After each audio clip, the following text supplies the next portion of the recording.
What's up everybody, Alex Comstock here with WhitetailDNA, and on today's video, throwback, chilling in the office, doing some editing work, and we're going to talk about the craziness of November, why we pretty much have no bucks to hunt, why we're starting over from scratch,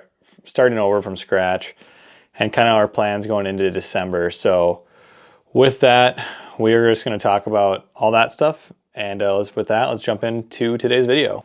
So the month of November was a tough one for our team. Caleb in Nebraska had close calls, hasn't been able to make it happen. When I was in Nebraska, I got my butt kicked per usual. And now we're just gonna kind of go down the team members. Lopi has had not much going on in his zone or his areas pretty much all of November. It's been really tough. Luke has been out. Luke was in the same public zone as me. We'll kind of get to that. But the first one that I want to touch on is Garrett. Garrett, we haven't really talked about it much. The last two seasons, Garrett has been after an absolute giant buck. It's a buck we called Breadstick. I wish I had Garrett right here to kind of get into the story, but I'll just tell it really quick. Essentially, there is a spot where last year we got pictures of a giant. We've known of this buck, and he's a pretty well-known deer. Had known he was around, but we were able to get pictures in an area where Garrett could hunt. Garrett was going to go hunt him, had everything lined up. Luke was going to go film, and then Garrett ended up having to go do a family dinner of sorts. He was at Olive Garden. He was eating a breadstick while this buck showed up on cell cam in front of his stand. Therefore, we dubbed the buck Breadstick. And for the last two seasons, it's pretty much the buck that Garrett's been after. Even last year, he shot that no-name 10-pointer. But at that time, Breadstick had been disappeared for 2 weeks, and literally the day that Garrett killed that buck, we were recovering him. Breadstick hit cam, was all over the cameras the rest of the fall last year. And Garrett actually was able to walk right in there one day and film him. So before I give more on Breadstick, I'm going to jump back to a couple times from last fall. We're going to jump into a hunt where actually Garrett almost killed Breadstick. He had him at full draw, wasn't able to make it happen. And then I want to show some footage of him from last year. And then we'll kind of just jump into the rest of the story here from this fall.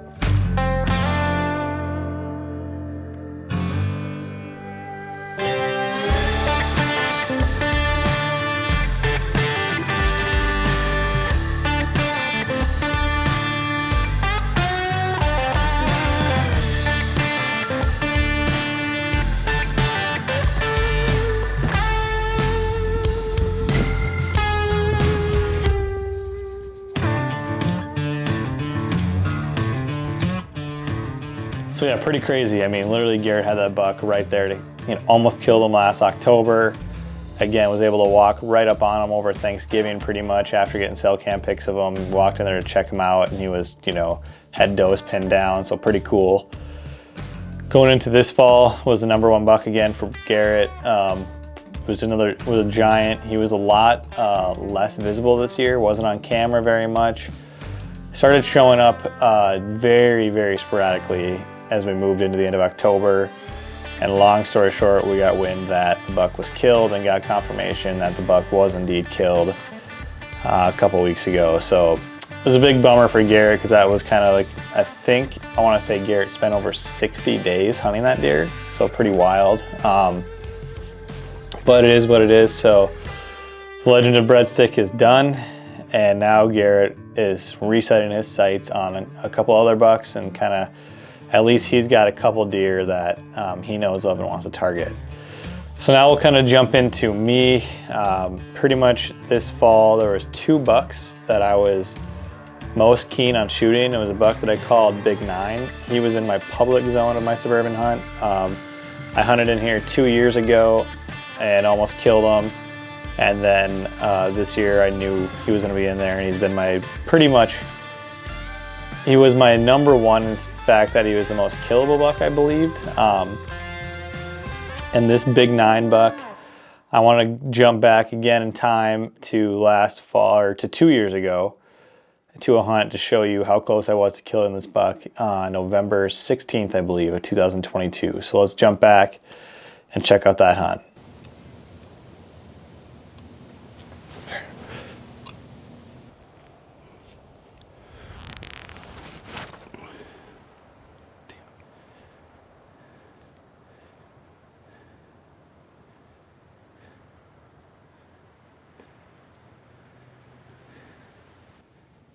Hey. So as you can see, it was super close to killing that buck a couple years ago. Again, this fall was, he's a roamer. He moves. I had to have pictures of him. One day at a spot, the next day a mile away. Knew of other buddies that were after him in general areas. And this buck, I got home from a trip here last week. Got home, went to pick up my dogs. On the road, I noticed a dead buck. Thought there was no way it could be him, but knew I was close to his area. Pulled a Yui, drove up to him, and got out of the truck and realized that it was indeed the big 9. So that was a big bummer, because that buck being killed was a tough one for me, because not only that, but just about the week before, my other buck that I was really trying to hunt, that would have been the biggest deer that I knew of so far this year. I called him TJ. He was killed by another hunter, a guy that I know. And so at least he was able to be shot by another bow hunter. But nonetheless, it was, with him being killed and with Big 9 being killed, I now essentially have no bucks to go after. We've got private all over the place, but we have nothing really to show for it. It's really tough. So what I've done is I'm going to be switching areas, switching my focus. I literally yesterday and today pulled all my cams and going to be getting batteries and all those and putting them back out in new areas, and hopefully I can find something to hunt. So long story short, my bucks got killed via bow hunter or car. Garrett's top buck was killed via another hunter. Luke's either had no bucks to go after, or he was hunting the big 9 with me, because he was in the same zone as me, and that buck's now dead.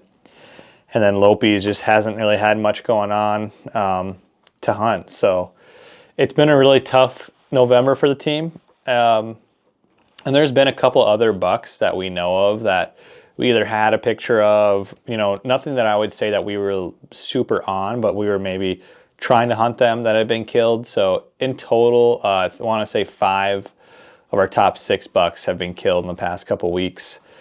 So definitely a bummer, but not much you can do. So now as we move into December, late season hunting can be really good, and I'm hopeful that it is good. And what we need is just snow, cold. We've got a little bit of that in the next week here. I'm going to start moving cameras around. Hopefully can find something good. So with that, it's just going to hopefully we're going to keep hunting. We got till the end of December, and we're going to keep our pedal to the metal, and hopefully we can put a few bucks down between now and then. So with that, I do really appreciate you watching this video. If you have any questions on late season deer hunting, drop them in the comments below.